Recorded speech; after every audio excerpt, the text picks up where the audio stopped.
आचार्य सिंहरूपी शिष्याद भक्ति प्रज्ञान केशव इति नाम्नि अतिरिवर्त चरित्राय शास्त्रितानां च पालिने जीव दुःखे सदार्थाय श्रीनाम प्रेमदायिने नमो यं विष्णुपादाय कृष्णपृष्ठाय भूतले श्रीमते भक्ति सिद्धान्त सरस्वती नामिने गुरवे गौरचन्द्राय राधिकायै तदालये कृष्णाय कृष्ण भक्ताय तद्भक्ताय नमो नमः। सौभाग्य अस्मदीय गुरुपाद पद्म जगत गुरु नित्यलीला प्रविष्ट विष्णुपाद श्री श्रीमद भक्ति प्रज्ञान केशव गोस्वामी चरणे अनंत कोटि साष्टांग दंडवत प्रणति ज्ञापन करी तदनंतर पूजनीय वैष्णव वृंद सुधी सज्जन मंडली मातृमंडली चरणेও আমার অসংখ্য দণ্ডবত প্রণতি। আজ আমরা এখানে সম্মিলিত হয়েছি শ্রীল গুরুপাদ পদ্মের আবির্ভাব শতবার্ষিকী সভায় কিছু তার সম্বন্ধে আলোচনা করবার জন্য। গুরুতত্ত্ব অখণ্ড, গুরুতত্ত্ব নিত্য, সেই কথাই শুনলাম এতক্ষণ। গুরু যেখানে আছেন তিনিও নিশ্চয়ই শিষ্য, পাশাপাশি তত্ত্ব দর্শন। যেখানে গুরুতত্ত্ব সেখানে শিষ্য তত্ত্ব। যিনি সমস্ত নিখিল বিশ্বের জীবাত্মার কল্যাণ চিন্তা করছেন, সব সময় করে থাকেন, তিনি হলেন জগৎগুরু তত্ত্ব। শিষ্য তত্ত্ব নিত্য। সেখানেও বলা হলো আজ্ঞা গুরুনাং ঝবিচারণীয়া। এই লাইনটার মধ্যে গুরুনাং শব্দ ব্যবহার হয়েছে। যদি বলা যায় গৌরবে বহুবচন ব্যবহার হয়েছে, হতে পারে। আবার যদি বলি যে এর ভিতরে শুধু দীক্ষাগুরু নন, শিক্ষাগুরু আছেন, অন্যান্য গুরুবর্গের কথাও এখানে আছে, সেই হিসাবে ব্যবহার হয়েছে, তাহলে সেটাও সত্য। কিন্তু গুরুর আজ্ঞা অবিচারে পালন করবেন যিনি, তিনি হলেন শিষ্য কথাটা। আবার ব্যাখ্যা ক্ষেত্রে আমরা পাচ্ছি যিনি অবিচারে গুরুর আজ্ঞা পালন করেন, তার উপদেশ নির্দেশ শাসন মেনে নেন, তিনি হলেন শিষ্য। এই ব্যাখ্যাও আছে। যিনি সমস্ত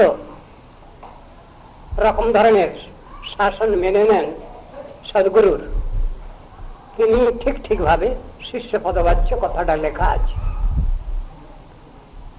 শাস্ত্রে। আমরা এগুলো দেখতে পাচ্ছি তত্ত্ব দর্শন গুলো। যিনি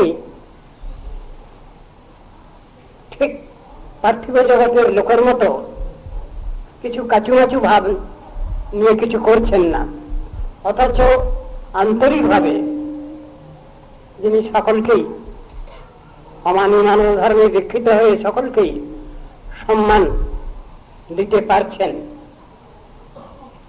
সকলকে মানে নিখিল বিশ্বকে, সকলকে মানে তার সতীর্থগণকে, তার সঙ্গে সম্পর্কিত নিখিল বিশ্বকে যিনি ঠিক ঠিক ভাবে সম্মান দিতে পারেন। এক কথায় যিনি অমানি মানব ধর্মে দীক্ষিত, তিনি হলেন সৎ শিষ্য, তিনি হলেন প্রকৃত সাধু বা বৈষ্ণব। কথাটা আছে। গুরুতত্ত্ব নিয়ে আমরা আলোচনা করছি। সাধারণভাবে মানুষ এ সংসারে জগতের প্রাকৃত কবি বা সাহিত্যিকগণ যেভাবে ব্যাখ্যা করেন গুরুতত্ত্ব, ঠিক সেরকম নয়। আমার জ্যেষ্ঠ সতীর্থ কিছুক্ষণ আগে আমাকে বলেছেন যে এখানে শ্রোতাদের মধ্যে সবই দেখছি, প্রায় অধিকাংশই সব নারী। কথাটা এসেছে বিচারের কথা। বর্তমান যে যুগে বাস করছি আমরা, যে সমাজে বাস করছি, সেই সমাজটা নিয়ে গন্ডগোল চলছে। সেখানে বলা হচ্ছে পুরুষ কেন্দ্রিক সমাজ, কিন্তু অবস্থাটা দেখে মনে হচ্ছে যে সমাজটা পুরুষ কেন্দ্রিক নয়, নারী কেন্দ্রিক সমাজ। এখন এই পুরুষ আর নারী এই নিয়ে যে ঠেলাঠেলি বাজারে সমাজে, এর মধ্যে সাধন ভজনের কোনো কথা আছে কিনা, এর মধ্যে ভক্তি ধর্মের কোনো কথা আছে কিনা, সেটা বিচার্য বিষয়। পার্থিব জগৎ যে সব বাজে চিন্তা নিয়ে চলছে, নিশ্চয়ই সনাতন ধর্মীগণ তার থেকে অন্যরকম। পৃথিবীতে যত কথা ধর্ম নামে চলে, ভাগবত কহে তাহা পরিপূর্ণ চলে। দুনিয়ার লোক যাকে ধর্ম বলে বলতে চাচ্ছেন, বাস্তব ধর্ম সেটা নয়। সেখানে ছলধর্ম, অধর্ম, বিধর্ম জাতীয় কথাগুলোই সেখানে ব্যাখ্যায় আসে। আত্মধর্মের অনুশীলন, ভগবানকে ভালোবাসা, তার সঙ্গে সম্পর্ক স্থাপন করা, সেক্ষেত্রে মিডিয়েটর গুরুই একমাত্র। গুরুই শ্রেষ্ঠ বৈষ্ণব, একথা বলা আছে শাস্ত্রে। তথাপি বৈষ্ণব তত্ত্ব রয়েছে। আমার একজন বক্তৃ মহোদয় তিনি এ কথাটা তুলেছেন, হরি গুরু বৈষ্ণব। আবার যদি বলা যায় বৈষ্ণব গুরু হরি, ব্যাখ্যা অবশ্য বিভিন্ন রকম হতে পারে, কিন্তু সেখানে বৈষ্ণবের কৃপায় গুরু কৃপা লাভ, এই একটা কথা আছে। আবার গুরু কৃপা হলে বৈষ্ণবের কৃপাও হয়। বৈষ্ণবের উপদেশ নির্দেশ আমি লাভ করি, এটাও হতে পারে। তত্ত্ব বিষয় বস্তু হচ্ছে আশ্রিত নিখিল আশ্রয়। বিষয় বিগ্রহ যে তত্ত্ববস্তু, তার সেবার জন্যই গুরুতত্ত্বের দরকার হচ্ছে। বৈষ্ণবগণেরও বিচার সেই একই। গুরুই শ্রেষ্ঠ বৈষ্ণব, বৈষ্ণবই শ্রেষ্ঠ গুরু। কথাগুলো শাস্ত্রে আছে, কিন্তু তার ব্যাখ্যাগুলো আমাদের শাস্ত্র অনুসারে নিতে হবে। সকলের অধিকার সমান হচ্ছে না, কিন্তু তত্ত্বদর্শী যারা, তারা তো সব সময় ঠিক ঠিক বাস্তব তত্ত্ব দর্শন যেটা, সেইটাই তো জগৎকে শিখাবেন, বলবেন। সেই জন্যই কুকর্মী, কুজ্ঞানী, কুযোগী ইত্যাদির সমালোচনা আমরা শাস্ত্রে দেখতে পাচ্ছি। ঠিক ঠিক ভাবে যিনি কর্মী, তিনি তো ভক্ত। ঠিক ঠিক ভাবে যিনি জ্ঞানী, তিনি তো ভক্ত। ঠিক ঠিক ভাবে যিনি যোগী, তিনি তো ভক্ত। তথাকথিত কর্মী জ্ঞানী যোগীর সমালোচনা শাস্ত্রে রয়েছে, সেটা আমাদের বুঝতে হবে। কিন্তু বর্তমানে আমরা বুঝতে পারছি না। এমনই ভাবে আষ্টে পৃষ্ঠে আমাদের শাস্ত্র বিরুদ্ধ ক্রিয়াকর্ম অনুষ্ঠান আমাদিওকে ঘিরে ধরেছে, যাতে করে আমরা বাস্তব সত্য ঠিক বুঝতে পারছি না, জানতে পারছি না।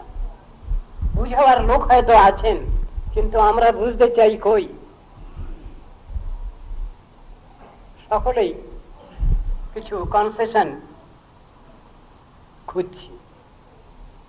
সস্তায় কি করে, অল্প সময়ে কি করে আমি আমার কার্যোদ্ধার করব। শাস্ত্র আলোচনা করলে দেখা যাচ্ছে অনেক সময় সংক্ষিপ্ত ব্যবস্থা নিতে গিয়ে ফল উল্টো হয়ে যাচ্ছে। শর্টকাট করতে গিয়ে শেষ করে রং কাট হয়ে যাচ্ছে। শর্টকাট ইজ আপনার রং কাট। কিভাবে সেটা? প্রসেস প্রসিডিওর যদি ঠিক না থাকে, তাহলে সেখানে শর্টকাট করে লাভ হবে না কিছু। শর্টকাটেতে হয়তো বাধা বিপত্তি অনেক, সেই বাধা বিপত্তি উত্তীর্ণ হয়ে বাস্তব পথে, ভক্তি পথে, ভজন পথে অগ্রসর হওয়া দুঃসাধ্য ব্যাপার, কিন্তু তাহলে ছেড়ে দিলেও তো হবে না। শিষ্য, ছাত্র, শাসন মেনে নেওয়া ব্যক্তি, তারা যদি পথ খুঁজতে চান, সে পথের কথা তো লেখা আছে শাস্ত্রে, কিন্তু বুঝিয়ে দেওয়ার লোক দরকার আছে। সেই কথাই আমরা পাচ্ছি।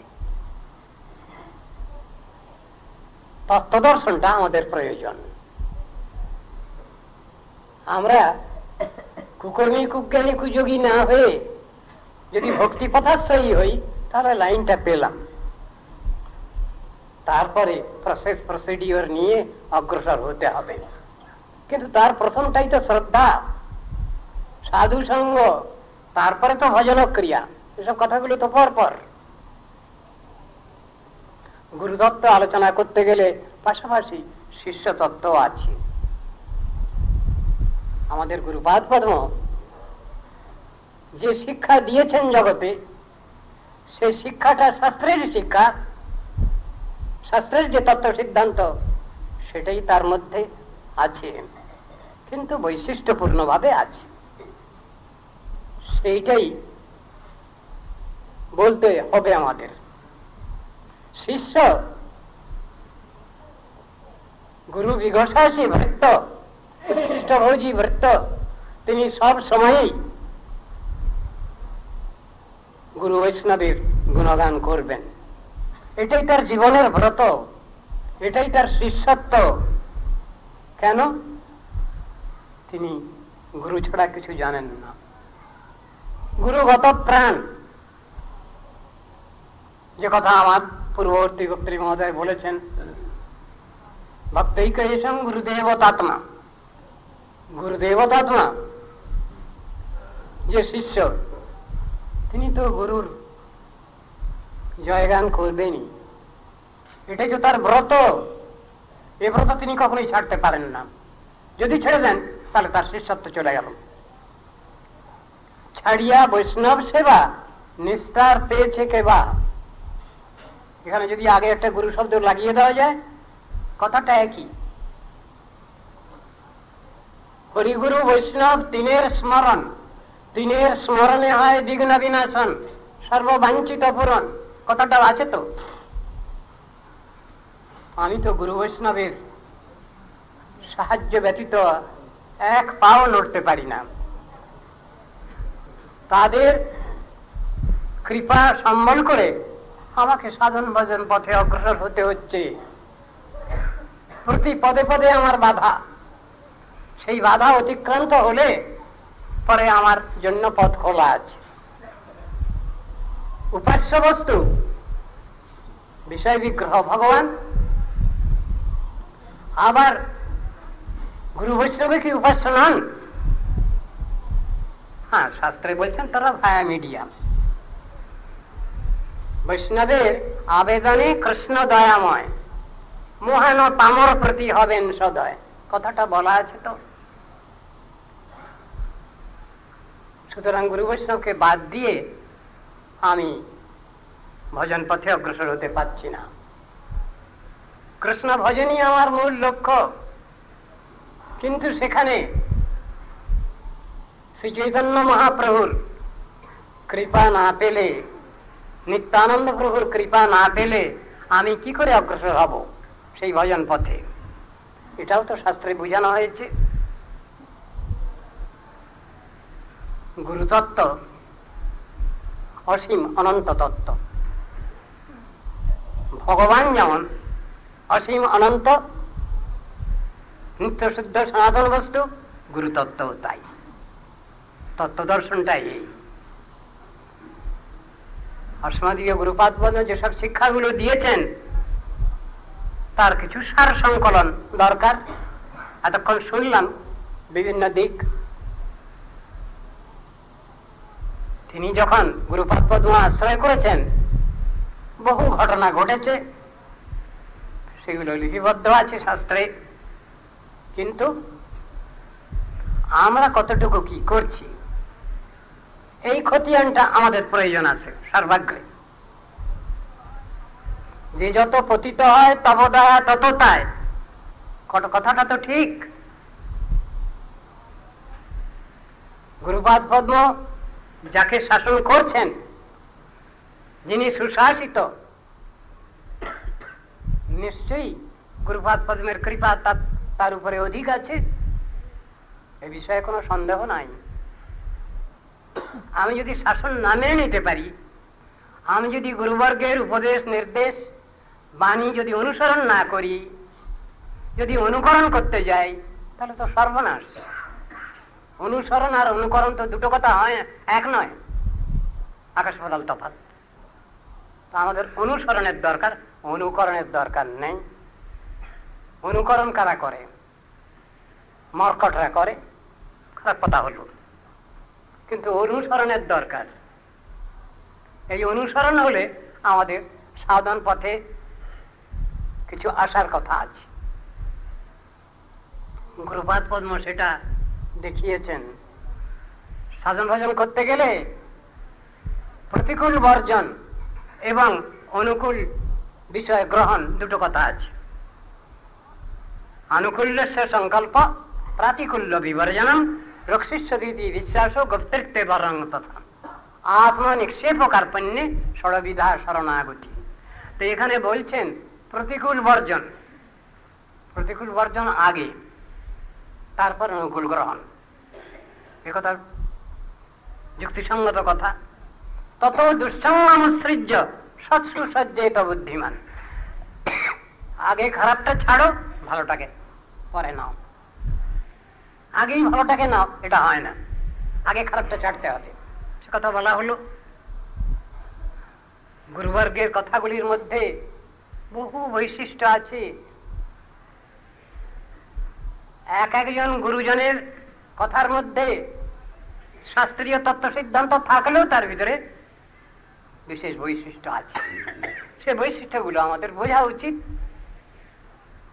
সে বৈশিষ্ট্যগুলো আমাদের অনুধাবনের বিষয় হোক। আমরা নিজেরা তো সব জেনে বুঝে উঠতে পারছি না। যদি গুরুবর্গ আমাদের জানিয়ে দেন, বুঝিয়ে দেন, তাহলে আমরা সফলতা লাভ করতে পারি। প্রেরণা কি সকলের আসবে? প্রেরণা জিনিসটা কি সকলের মধ্যেই আসে সমানভাবে? তা তো হয় না। এটা তো ভগবানের বিশেষ কৃপা, এটা তো উপলব্ধির বিষয়। আমি যতক্ষণ পর্যন্ত সেই বাস্তব অনুভূতিতে না আসছি, ততক্ষণ পর্যন্ত সেই জিনিস আমি কি করে লাভ করব? মুখে বললে তো হচ্ছে না। অন্তর যদি আমার সেই দিকে এগিয়েছে, সেই ভাব লাভ করেছে, তাহলে সেখানে কান্নাকাটি আছে। জগতের লোক বিষয় আশয় না পেলে, খাওয়া পড়া থাকা না পেলে কান্নাকাটি করে। ভক্তও ক্রন্দন করছেন গুরুপাদ পদ্মের নাম করে, বৈষ্ণবগণের নাম করে, আর ভগবানের নাম করে। এ দুটো কি এক হবে? কখনোই না। এ অনুভব উপলব্ধির বিষয়। এটা যদি সংযোগ আছে, তাহলে সেখানে বিয়োগ আছে। মিলন যেখানে আছে, বিরহ পাশাপাশি আছে। কিন্তু যেখানে উপর উপর, সেখানে কান্নাকাটি নাই। পাশ্চাত্য দেশে কেউ মারা গেলে সেখানে কাঁদবার জন্য লোক ভাড়া করে আনা হয়, তাদের কিছু পয়সা দেওয়া হয়। তা আমরা কি সেই রকম ধরনের কান্নাকাটি করব লোক দেখানো? যাকে বলা হয়েছে 4 আনার ভক্তি, এটা তো লোক দেখানো হলো। অন্তর থেকে যদি ওটা হয়, তাহলে তো সেখানে ভগবান কৃপা করবেনই করবেন। তিনি তো সেইটাই দেখতে চান, সেই আন্তর্দর্শন, আন্তরিক সরলতা, সেইটা নিয়েই তো সমস্ত বিচারটা। আমি সত্যিই গুরুকে ভালোবাসি কিনা, সত্যিই তার আদেশ উপদেশ নির্দেশ মেনে নিয়ে চলছি কিনা, এটা আমাকে বুঝতে হবে আগে। জীবের সম্মান দিবে জানি কৃষ্ণ অধিষ্ঠান, এটা যেমন সত্য, তেমনি সকলের প্রতি আমার যথাযথ ব্যবহারটা হওয়া উচিত। উল্টো পাল্টা করলে তো হবে না। সেখানে যখনই উল্টো পাল্টা কিছু করে ফেলবো তখনই বুঝে নিতে হবে যে আমি ঠিক তত্ত্বে প্রতিষ্ঠিত নই। চৈতন্য মহাপ্রভুর বাহ্য দশা, অন্তরদশা, অর্ধবাহ্য দশা, এ কথাগুলো একরকমের। আর বদ্ধজীবের এইসব তৈরি করা দশা, এগুলো তাৎকালিক। এই দুটো তো এক হবে না। চৈতন্য মহাপ্রভু বলছেন, আনের বিষয়ে আনের হৃদয় মন মোর মন বৃন্দাবন, মনে বনে এক করি জানি, তাহা তোমার পদোদয় করাও যদি উদয়, তবে তোমার পূর্ণ কৃপা মানি। তা সেখানে চৈতন্য মহাপ্রভু তো অহংকার করে কিছু বলেননি, বাস্তব তত্ত্ব দর্শনটাই বলেছেন। অবশীভূত মন, আত্মার বশীভূত নয় যে মন, কলুষিত মন, সে মন দিয়ে কাজ হচ্ছে না। অপ্রাকৃত যে মন, সেখানে তিনি তার দর্শনটাই অন্যরকম হচ্ছে। আরোপ করা একটা জিনিস, এটা সবসময় তো ঠিক হয় না, বাস্তব ক্ষেত্রে তো সেটা ঠিক হয় না। যিনি সতই সেই গুণের গুণী, তার পক্ষে ওটা ঠিক হয়। বহু ক্ষেত্রে আমরা আরোপ করি কতগুলো গুণ, কতগুলো, তার দ্বারা তো কোনো কাজ হবে না। এই জন্যেই নিত্য সিদ্ধ কথাটা এসেছে, বিশেষণটা। সাধন সিদ্ধ, নিত্য সিদ্ধ কথাগুলো তো আছে, কিন্তু আদৌ সেটা যদি না হয় তাহলে কি ফল হবে? তত্ত্ববস্তুতে শ্রদ্ধা, অতত্ত্ববস্তুতে শ্রদ্ধা নয়, একথা বলেননি। তত্ত্ববস্তুর প্রতি শ্রদ্ধা। তত্ত্ববস্তু যদি ঠিক আছে তাহলে তো সব ঠিক। আর যেখানে তত্ত্ববস্তুই ঠিক নেই, সেখানে তো সবই গন্ডগোল। ভগবানকে আমি ভালোবাসবো, গুরু বৈষ্ণবকে আমি ভালোবাসবো, কিন্তু তত্ত্ব দর্শন ঠিক রেখে তো, যতটুকু আমার দরকার ততটুকু রেখে। বাড়াবাড়ি করলে হবে না। সিদ্ধ মহাত্মাগণ বাড়াবাড়ি করেন না। আবার যারা অসিদ্ধ, বদ্ধত্ব যাদের ঘোচেনি, তাদের বহু স্থানেই বাড়াবাড়ি আছে। অন্তর্দর্শী ভগবান সব বুঝতে পারেন, আবার তত্ত্বদর্শী গুরু বৈষ্ণব বুঝতে পারেন সেসবই। আমাদের সেইখানে পরীক্ষা দিতে হয়। গুরু বৈষ্ণবের কাছেও পরীক্ষা দিতে হয়, ভগবানের কাছেও পরীক্ষা দিতে হয়। কিন্তু গুরু বৈষ্ণব তারা কখনোই নিষ্ঠুর নন, ভগবানও নিষ্ঠুর নন, দয়ালু, কৃপালু। সেটা জিনিস জেনে নিয়ে সাধন ভজন পথে অগ্রসর হতে হবে। দুর্লভ মনুষ্য জন্ম, সময় খুব কম আমাদের। সময় কই, সময় নাই। উঠরে উঠরে ভাই, আর তো সময় নাই, এই তো কথা। তো বহু সময় আছে বলে আমরা সময় নষ্ট করছি কেন?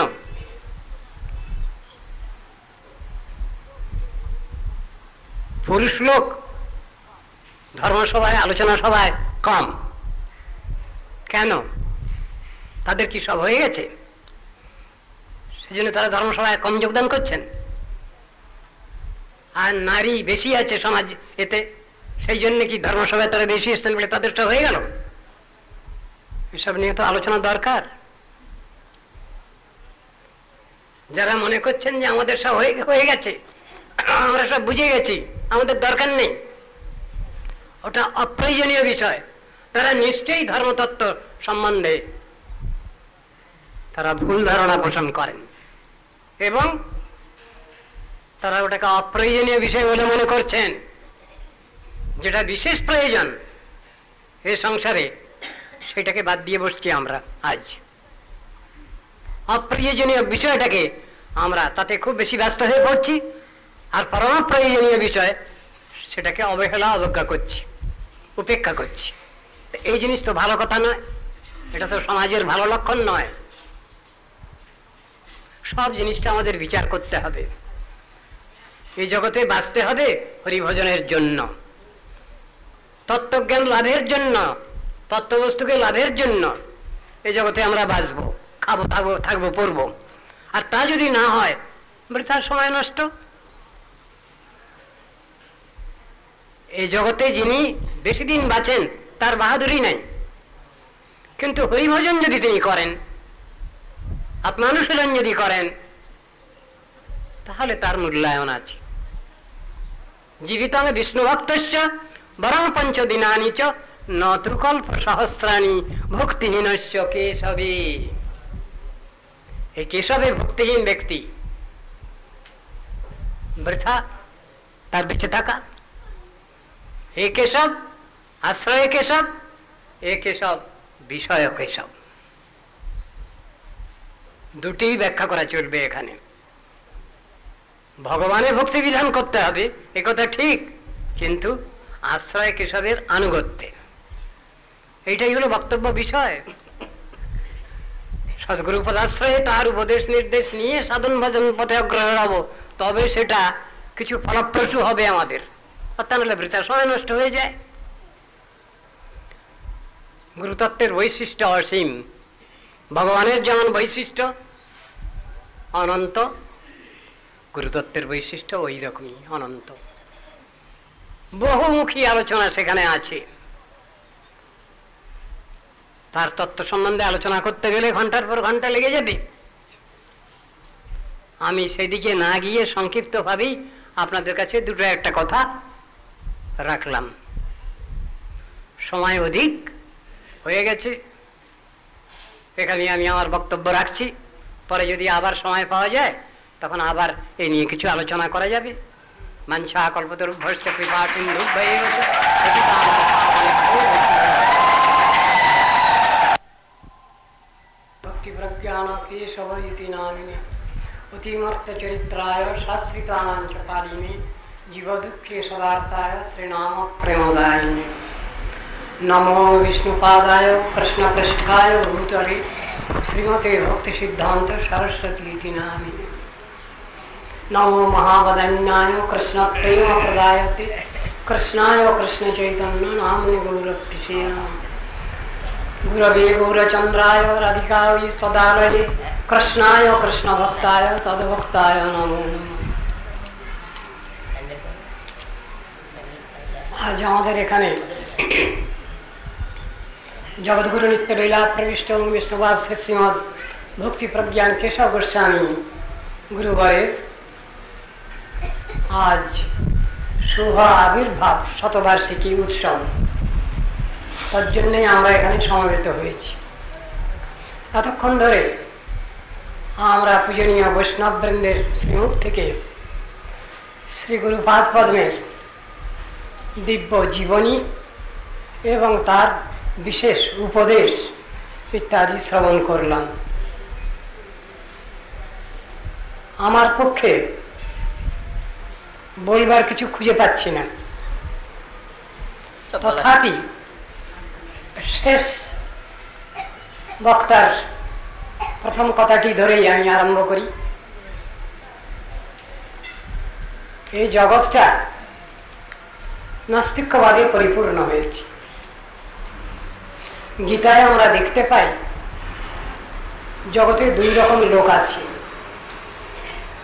দৌভূত স্বর্গ লোকেস্মিন দৈব আসুর এব চ বিষ্ণু ভক্ত ভবেদ দৈব আসুরস্তৎ বিপর্যয়। স্বয়ং শ্রীমদ্ ভগবদ গীতায় শ্রীকৃষ্ণচন্দ্র তাঁর প্রিয় সখা অর্জুনকে লক্ষ্য করে এই শ্লোকটি বললেন। দৈব দিস্তর্ষ প্রথম আসুরং প্রার্থনে শ্রেণু। আগে দৈবী সম্পদ ব্যাখ্যা করেছেন ভগবান শ্রীকৃষ্ণ সখা অর্জুনের কাছে, পরে বলছেন এখন আসুরি সম্পদটা শোনো।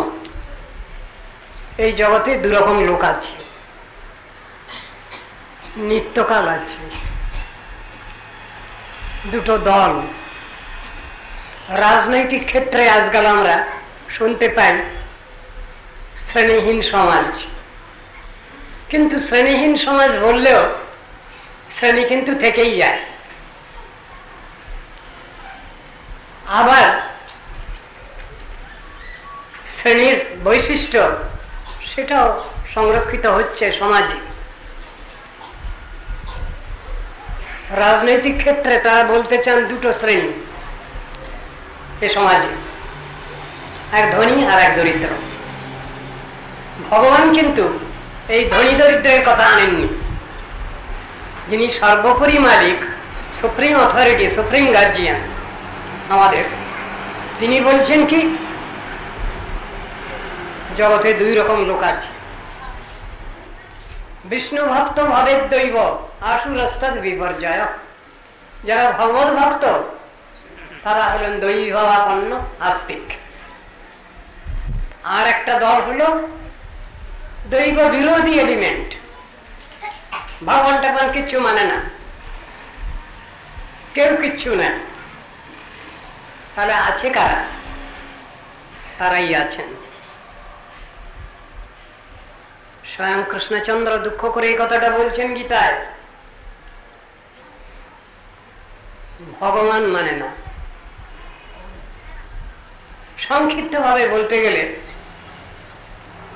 আমাদের পূর্ব আচার্যবর্গ তারা বলছেন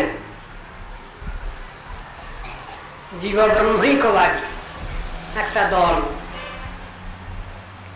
আবার একটা দল চিত্র সমন্বয়বাদী। ব্যাখ্যা দিয়ে যাচ্ছেন সেটা গুরুপাদ পদ্মের যে বক্তব্য উপদেশ তার মধ্যেই দেখা যাচ্ছে তিনি মায়াবাদ নিরাশ করেছেন, এবং এ কথাও তিনি ডিক্লেয়ার করেছেন যে যতদিন মায়াবাদ নির্বিশেষবাদ এই জগতে থাকবে ততদিন শুদ্ধ ভক্তির কথা লোকে জানতে পারবে না, তারা কেউ শুনতে পারবে না, সে সুযোগ নেই তাদের। এই নাস্তিক্যবাদ বহু রকমের, সেখানে বলছেন জীব ব্রহ্মৈক্যবাদী একটা দল, যারা বলছেন সমস্ত জীবই ভগবান। আবার উল্টো করে কেউ বলছেন ভগবানই জীব, ভগবানই মানুষ। এই দুটো তত্ত্বই ভুল থিওরি। ভগবান চিরদিনই ভগবান, আর জীব চিরদিনই জীব। দয়া করে তারা শুধু মানুষকে একটু সম্মান দিয়েছেন, মানুষ ভগবান। সেখানে যদি যুক্তির ক্ষেত্রে বলা যায় শুধু কেবল মানুষই ভগবান হবে কেন, প্রত্যেকটা জীবই ভগবান, এটা বলা হোক না, তা কিন্তু বলা হয়নি। মানুষ ভগবান, ভগবান মানুষ, এমন কথাগুলো বলা হচ্ছে। ভগবান রূপী যে জীব, তাদের যদি বধ করা যায়, তাদের যদি হিংসা করা যায়, তাহলে কি ভগবান খুশি হবেন? হন? গীতা ভাগবত আলোচনা করলে আমরা দেখছি ভগবান খুশি হন না, তিনি খুব দুঃখিত হন, খুব কষ্ট পান ভগবান। যে তনেভাবে বিদর্শন্ত স্তব্ধা সদভিমানিন পুষ্পম দৃজ্যন্তি বিশ্রদ্ধা প্রত্যখাদন্তি তে চতন। ভাগবতে এই কথা বলছেন। সুতরাং আমরা কি শুধু মানুষের উপরেই দয়া করব? আর যেসব জীবাত্মা রয়েছে, পশু পাখি অন্যান্য জন্মেতে রয়েছে, তাদের প্রতি আমাদের দয়া মায়া কোথায়? কেবলমাত্র ব্যাঘ্র প্রকল্প, অজগর প্রকল্প, এইসবগুলো করলেই কি তাদের প্রতি দয়া দাক্ষিণ্য দেখানো হবে? শাস্ত্র বলছেন ভগবানের শ্রেষ্ঠ সৃষ্টি মানুষ। ভগবান তিনি অনন্ত বিশ্ব ব্রহ্মাণ্ড সব সৃষ্টি করেছেন, তিনি বৃক্ষ তৃণমূলতা সৃষ্টি করেছেন, তিনি উভচর প্রাণী সৃষ্টি করেছেন, পাখি সৃষ্টি করেছেন, পশু সৃষ্টি করেছেন। এইসব করে তো ভগবান খুশি হতে পারেননি। সেই কথা তো ভাগবত বলছেন, সৃষ্টা পুরাণী বিবিধান্য জয়াত্ম সত্যা বৃক্ষা সরীসৃপ বসুন খবদন্দ শুকান তৈস্তৈ রতুষ্ঠ হৃদয় পুরুষং বিদায় ব্রহ্মাবলোকধীশন মুদমাপদেব। সেই পরদেবতা ভগবান এদের সৃষ্টি করে শান্তি পাননি। শেষকালে তিনি তার নিজের আকারের মতো করে একটা আকার দিয়ে তিনি মানুষকে সৃষ্টি করলেন। এটা কি ভগবানের দোষ হয়ে গেল? এর জন্য কি ভগবানের পরে গালাগালি আসবে যে ভগবান মানুষ? আমার পূর্ববর্তী ভক্তি মহোদয় তিনি বললেন, কৃষ্ণ অর্জুনকে গীতায় বলছেন, দেখো আমার জন্মকর্ম অলৌকিক, দিব্য, অপ্রাকৃত। আবার তিনি সাবধানও করছেন অর্জুনকে দিয়ে জগৎকে, কি অবজানন্তি মাং মূঢ়া, মূঢ়গণ, অতাত্ত্বিকগণ, তারা আমাকে ভুল বোঝে। অবজানন্তি, মূঢ় লোক যারা, অর্বাচীন যারা, অতাত্ত্বিক যারা, তারা আমাকে ভুল বোঝে। খুব দুঃখের সঙ্গেই বলছেন কথাটা অর্জুনকে। তারা আমার ভগবত ভাব জানে না। পরম ভাব জানন্ত মম ভূত মহেশ্বরম। তারপরেই বলছেন জন্মকর্ম চমে দিব্যম এবং যে ব্যক্তি তত্ত্বতঃ, এটা তত্ত্ব তো যারা বুঝেছেন, জেনেছেন, তাদের আর পুনর্জন্ম হয় না। অর্থাৎ তত্ত্বদর্শী ব্যক্তির আর কর্মকর্ম ফল ভোগ করতে হয় না, তাদের সদ্গতি হয়, তাদের আর পুনরাবর্তন হয় না এই সংসারে। আর আমরা তো ভালোটা নেব, খারাপটা নিয়ে চলা, এটা বোধহয় কলিকালের ধর্ম। এখন সবই উল্টো। কলিকালের হিসাবে বোধহয় এটা ঠিক। আর এই কলির প্রভাব জানতে পেরে, বুঝতে পেরে, সেই সময় দ্বাপর যুগের শেষে ঋষিগণ খুব চিন্তিত হয়ে পড়েছেন। শৌনকাদি ঋষিগণ, তারাই তো প্রশ্ন তুলেছিলেন সুত গোস্বামীর কাছে, আমরা আমাদের সাধন ভজন কি করে রক্ষা করব? দারুণ কলি আসছে। কলির বর্ণনা রয়েছে ভাগবতে, বিভিন্ন শাস্ত্রে। তার জন্য ঋষিগণ পর্যন্ত চিন্তিত ভাবিত হচ্ছেন। সুত গোস্বামী বললেন, হ্যাঁ, আমার গুরুদেবের কাছে তো এইরকম প্রশ্ন হয়েছিল। আমার গুরুদেব সুখদেব গোস্বামীর কাছে পরীক্ষিত রাজা এরকম প্রশ্ন করেছিলেন। সেখানে কি উত্তর তিনি দিয়েছেন? পরীক্ষিত সভায় যে উত্তর দিয়েছেন, আমি এখানে সেই উত্তরটাই আলোচনা করব। আপনারা প্রশ্ন করেছেন, উত্তরের আছে। আমি কি জানি? আমি কিছু জানি না, আমার গুরুদেব সব জানেন। তিনি প্রশ্নের উত্তর দিয়ে রেখেছেন, শুনুন। আমার নিজস্ব কোনো বক্তব্য নেই। শাস্ত্রে সব জায়গায় এইরকম ভাবেই উত্তরটা দেওয়া আছে। আমি বলছি, শুনুন, তা হবে না।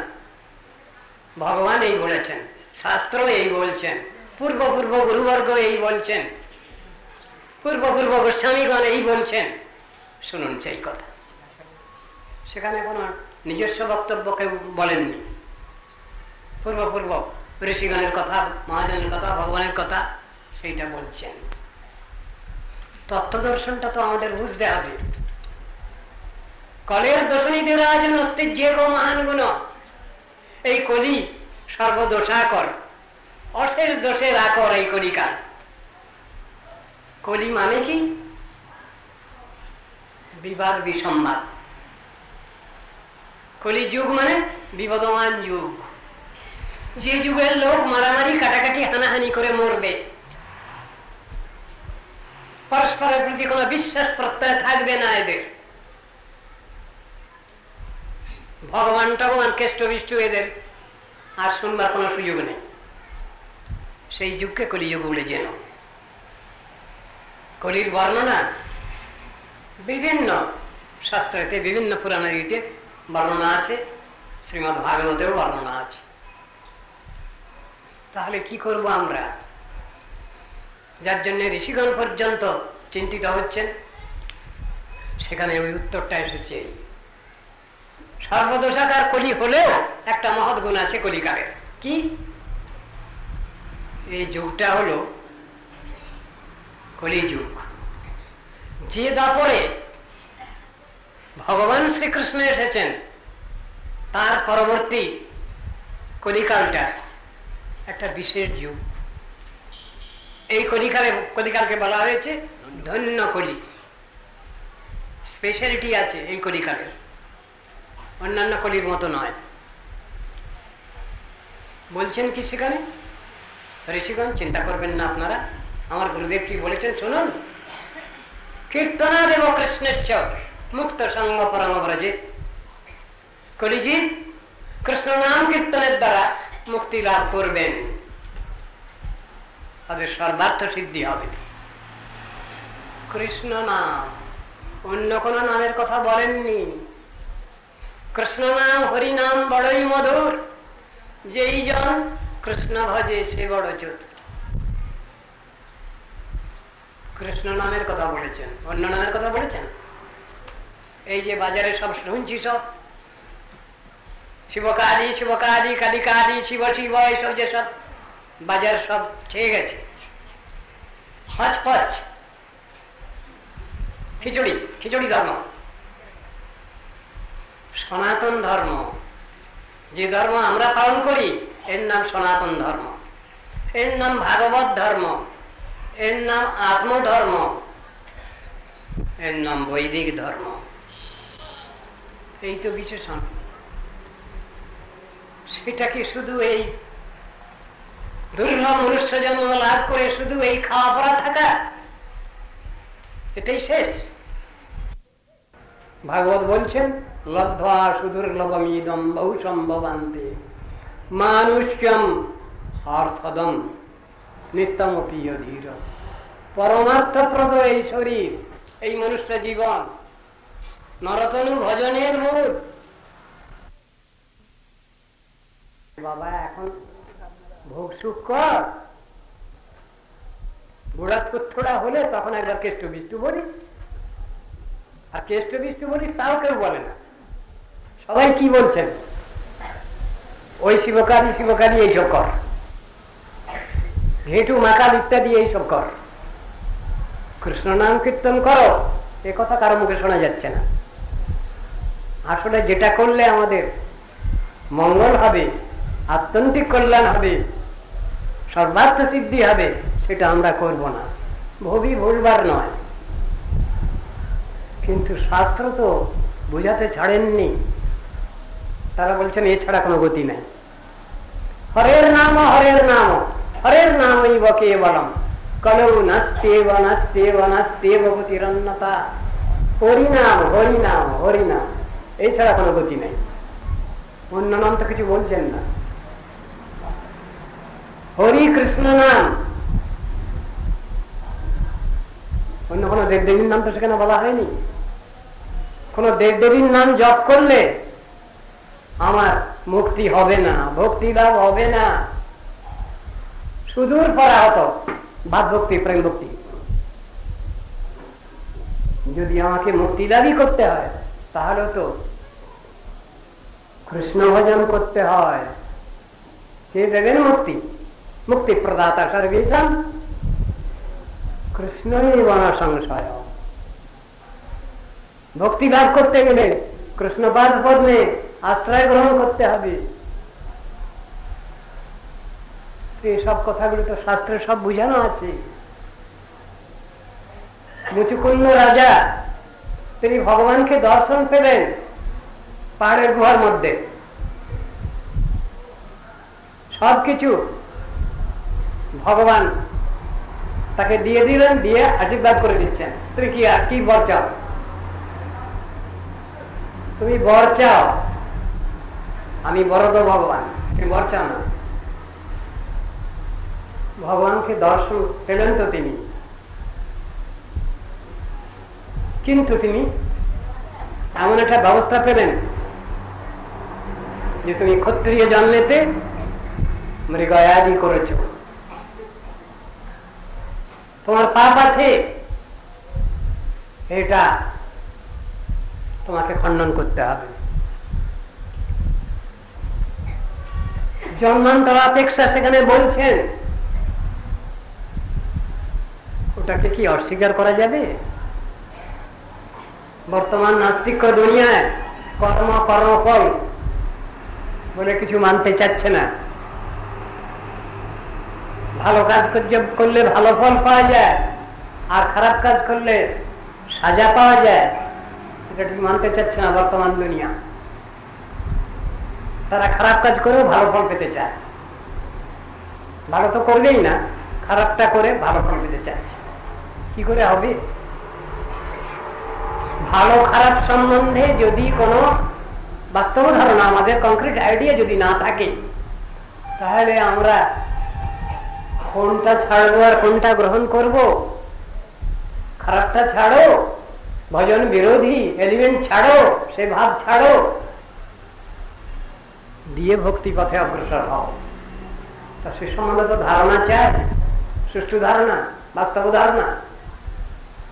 শাস্ত্র তো সেগুলো বলা আছে, বুঝানো আছে, আমরা সেটা বুঝি কই? সে সুযোগ কই? সুযোগ পেলেও তো নিতে চাচ্ছি না। শাস্ত্র সেখানে বলছেন মনুষ্য জীবন পেয়ে সদ্ব্যবহার করতে হবে, ভক্তিময় জীবন যাপন করতে হবে। শুধু হেসে খেলে খেয়ে পরে সংসার থেকে চলে গেলেই হবে না, বাহাদুরি, তার ভিতরে কিছু নাই। সাধন ভজন করতে হবে, আত্মানুশীলন করতে হবে, যে কথা উপনিষদেও রয়েছে, গীতা ভাগবতের বিভিন্ন শাস্ত্রে সুন্দরভাবে সেগুলো বোঝানো আছে। ব্রাহ্মণ শুধু অহংকার করলে তো হবে না। ব্রহ্ম জানাতে ইতি ব্রাহ্মণ, কোন জায়গায় কেউ বলছেন জন্মনা ব্রাহ্মণ জ্ঞেয় সংস্কারাদ্যুচ্যতে। যদি জন্মে থেকে যদি কেউ ব্রাহ্মণ হয়ে গেলেন, তাহলে ব্রহ্ম জানাতে ইতি ব্রাহ্মণ এর কি অর্থ হবে? কে বুঝিয়ে দেবেন এই অর্থ আমাদের? শাস্ত্রে লেখা আছে, ও ত্রিসংহিতায় লেখা আছে, জন্মনা জায়তে শূদ্র সংস্কারাদ্যুচ্যতে। জন্মগ্রহণ করলে সবাই শূদ্র। যখন তার উপনয়ন সংস্কার হবে, তখন তাকে বলা হবে আর একটা কথা। সংস্কার লাভ করলে তখন দ্বিজতে, দুটো জন্ম হলো, মাতৃকক্ষে থেকে একটা জন্ম, দ্বিতীয় জন্ম হলো তার সংস্কার হইতে। তারপরে আবার বলছেন আরো একটা সংস্কার আছে, বেদ পাঠার ভবে বিপ্র। যখন তিনি বেদপাঠী হবেন, তখন তাকে বলা হবে বিপ্র। ব্রহ্ম জানাতি ইতি ব্রাহ্মণ, এগুলো তো শাস্ত্রের কথা। জন্মনা জায়তে শূদ্র সংস্কারাদ্যুচ্যতে, তো শাস্ত্রের কথা। এগুলো মানছি না কেন আমরা? সদ্গুরু পাদপদ্ম এইসব শিক্ষাগুলো জগৎকে দিয়ে থাকেন। শাস্ত্রের চরম যেসব উপদেশগুলো আছে, সেগুলো আমাদের জানতে হবে, বুঝতে হবে। শুধু কেবল খাওয়া থাকার মধ্যে, খাওয়া পড়ার মধ্যে আমরা আবদ্ধ থাকবো না। ভগবানকে ভালোবাসতে হবে, তার সাধন ভজন করতে হবে। হাজারো জায়গায় এই কথা লেখা আছে।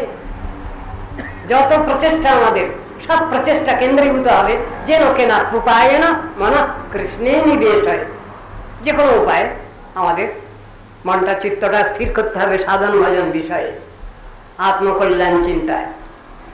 সেই কথা তো সব সদ্গুরুবর্গ তারা জানিয়েছেন। জগতের জন্য তারা অনেক কান্নাকাটি করেন, অত্যন্ত পরদুঃখ দুঃখী তারা। এক মুষ্টি খেতে দিলাম বা পীড়িত ব্যক্তিকে কিছু চিকিৎসা করালাম, এটাতে তাৎক্ষণিক কিছু হয়,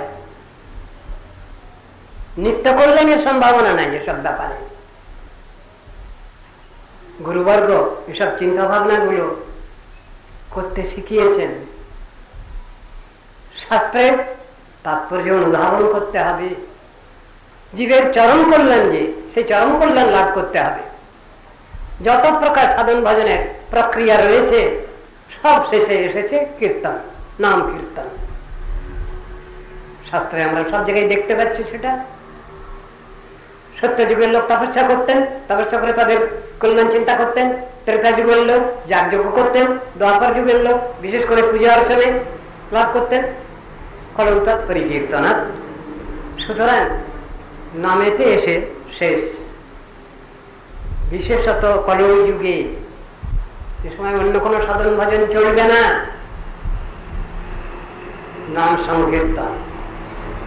নামাপরাধ যুক্ত নাম নয়, নামাপরাধ শূন্য যে নাম, শুদ্ধ নাম, সেই নামের দ্বারাই আমাদের কল্যাণ হবে। সে সম্বন্ধে তো শাস্ত্রে বলা আছে বহু কথা। ঈষদ বিকশি পুনঃ দেখায় নিজ রূপ গুণ, চিত্ত হরি রায় কৃষ্ণ পার্স। ভগবত কৃপা, নাম নামই অভিন্ন। সেই নামের সাধনা করতে করতে নামই পরব্রহ্ম ভগবান আমায় কৃপা করবেন, এই আশা ভরসা নিয়েই আমরা নাম কীর্তন করব। বহু কথা তো শাস্ত্রে রয়েছে। রাত অধিক হয়ে যাচ্ছে। আজ গুরুবর্গের মহিমার শেষ নাই, অপার মহিমা, তার আদি অন্ত নাই। আজ যে উপলক্ষে আমরা এখানে সমবেত হয়েছি, সেই গুরুবর্গের উপদেশ নির্দেশ পালন করে যেন আমরা জীবন সফল করতে পারি, ধন্য হতে পারি। আমার বিশেষ প্রার্থনা, সেই গুরুবর্গের যেসব সেবকগণ আমার কাছাকাছি পাশাপাশি আছেন, যারা দূরে আছেন, আমি সকলের কাছেই বলছি, গুরুর সেবক হয় মান্য আপনার। শাস্ত্রের এই বিচার নিয়ে যেন আমি ভগবত কথা যতদিন প্রাণ আছে ততদিন কীর্তন করতে পারি। আমি আমার সতীর্থগণের নিকট, পূজনীয় বৈষ্ণববৃন্দের নিকট, আমার গুরুবর্গের নিকট, সকলের নিকট আমি এই প্রার্থনা জানিয়ে তাদের কাছে আমি আমার আজকেকার বক্তব্য শেষ করছি। বাঞ্ছা কল্পতরুভ্যশ্চ কৃপা সিন্ধুভ্যৈব পতিতানাং পাবনেভ্যো বৈষ্ণবেভ্যো নমঃ।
সকল চেষ্টা প্রতি ভরসা ছাড়িয়া নিজ বল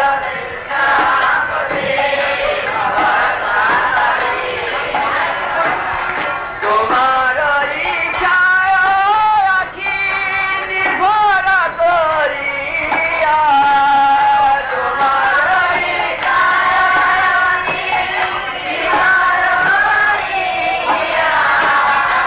ভক্তি বিনদায়তি বিনায়কি জানা তোমার ইচ্ছায় তার জীবন আমার ভক্তি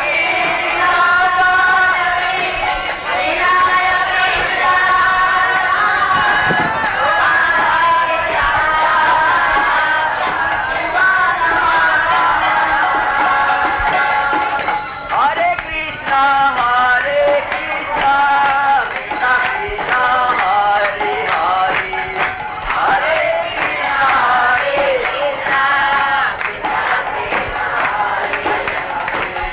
হরে রাম রাম রাম হরে হরে হরে রাম রাম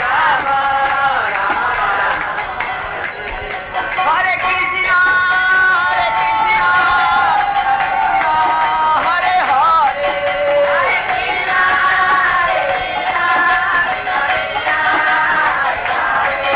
হরে রাম রাম রাম হরে হরে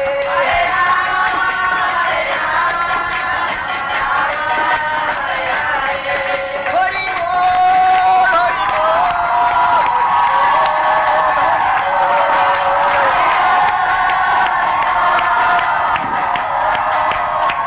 নিতাই গৌর হরি বল হরি